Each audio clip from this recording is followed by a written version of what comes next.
we get notified that a family have come through panel and are now approved foster parents. So the first thing we would do is we would call them to introduce ourselves, to explain the referrals process, how it would happen. We would find out what would work with your family, what your availability is, what your approval is, if you can take one child, two children, whether you can have siblings who can share, your age range, if you can manage sort of children with disabilities or certain behaviours, what your experience and skills can offer. When we consider a matching, so when we're looking at a referral and we're looking at the family, so who's in the family home, whether that be birth children, whether that be grandchildren who come and visit the home. We know that families have busy lives and we all have different responsibilities in our families.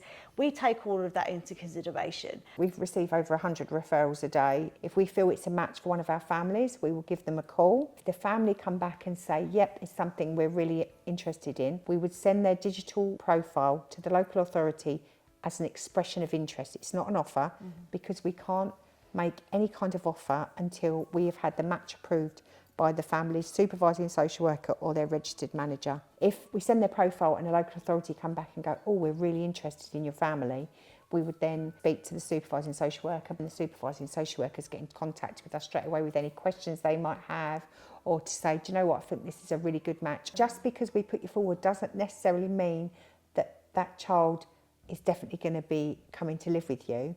But please know, if there's any chance, we will be doing everything we can to ensure that it happens. Yeah, definitely. A social worker would never just arrive at your doorstep with a child and say, here you are, look after this child. It's planned. Even in an emergency, you're giving the go-ahead to say, yes, I'm happy for that child to come and stay with us. And you would never, ever have a child brought to you that you hadn't agreed to look after. No. It's always because you've agreed the match yourself, because you are, as a foster parent, the most important person that needs to say yes. Absolutely. Because that child is going to be living with you in your household. We can't say yes to everything because the reality is that's the whole point of the word matching. It's making sure that you are able to meet the needs of the child and you're able to provide what they need, and likewise you in a position to do that and feel supported. We do have to say no if it's not a good match, and that's the right decision, not only for you as a fostering family, but for the child also. And every time you say no, and likewise every time you say yes, it builds a matching profile, like a picture for us. It's understanding your limitations. What can you offer realistically?